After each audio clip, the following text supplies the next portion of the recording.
Hi everyone, welcome back to my channel Sai Bhavya creations. Hi అండి, ఇది నేతి బీరకాయతో పుల్లగూర చేశాను. ఇది ఎలా చేయాలో ప్రాసెస్ ఏంటో చూసేద్దామా. ఇవి కూడా మా చెట్టుకు కాసాయండి నేతి బీరకాయలు. వీటితో టేస్టీ అయిన పుల్లగూర చేసుకోవచ్చు. కొందరు ఇవి ఏంటో కూడా తెలియదు చాలా చాలా వరకు. నేతి బీరకాయలు ఇవి కూడా మా ఇంటి దగ్గరే విత్తనాలు ఖాళీ ప్లేస్లో వేసింటే వచ్చాయి. టేస్ట్ బాగుంటుంది. కొంచెం కారం కారంగా చేసుకుంటే ఇంకా బాగుంటుంది. ముందుగా వీటికి పిలాప్ చేసుకోవాలి. ఈ విధంగా పిలాప్ చేసుకోవాలి. తర్వాత ఒక 3 టమాటాలు తీసుకొని అవి కూడా వాష్ చేసుకోవాలి. ఒక 8 పచ్చిమిర్చి తీసుకుంటున్నాను. కారాన్ని బట్టి మీరు కూడా ఎన్ని కావాలంటే అన్ని తీసుకోండి. ఇవి కూడా పిలాప్ చేసిన తర్వాత వాష్ చేసుకొని పక్కన పెట్టుకుంటున్నాను.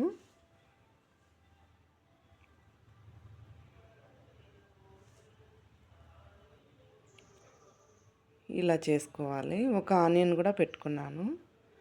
తర్వాత ఇలా ఈవెన్గా కట్ చేసుకోవాలి.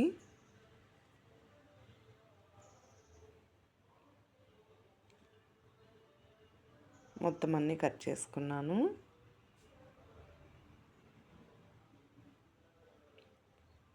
బీరకాయ అంటే పులుసు చేసుకోవచ్చు, కానీ ఇది కూడా బాగుంటుంది. ఇది తొందరగా ఉడికిపోతుంది. అందుకే పుల్లగూర అయితే చాలా టేస్ట్గా ఉంటుంది. ఒక ప్యాన్ పెట్టుకొని అందులో 2 గంటెలు ఆయిల్ వేసుకోవాలి.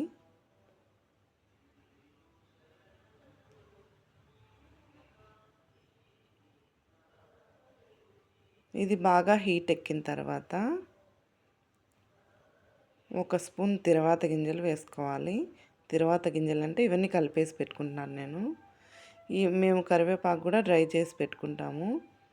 అదే వేసుకుంటాను. చాలా వరకు నా వంటల్లో కనిపిస్తూ ఉంటుంది. ఒక ఆనియన్ వేసుకోవాలి. ఒక 5 వెల్లుల్లి రెబ్బలు వేసుకోవాలి. ఇంగువ కూడా యాడ్ చేసుకుంటున్నాను. ఇలా ఫ్రై అయిన తర్వాత నేతి బీరకాయ ముక్కలు వేసుకోవాలి. తర్వాత పచ్చిమిర్చి కూడా అందులోనే వేసుకొని బాగా ఫ్రై చేసుకోవాలి.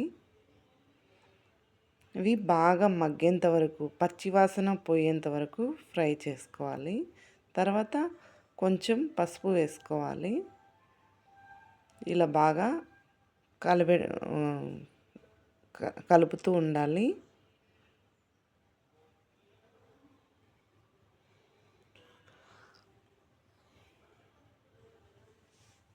బాగా మగ్గేంత వరకు ఫ్రై చేసుకోవాలి. తర్వాత టమాటో కూడా వేసుకొని ఫ్రై చేసుకోవాలి. ఈ టమాటో మెత్తపడేంత వరకు ఫ్రై చేసుకోవాలి. ఇలాగే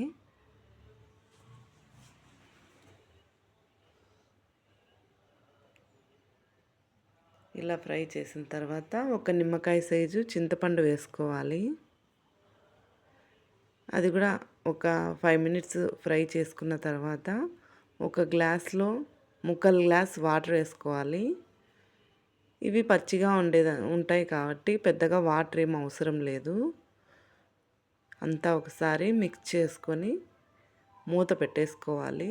ఇది ఇంచుమించు ఒక 13 మినిట్స్ పెట్టుకోవాలి. మీకు సరిపడ ఉప్పు కూడా వేసుకోండి,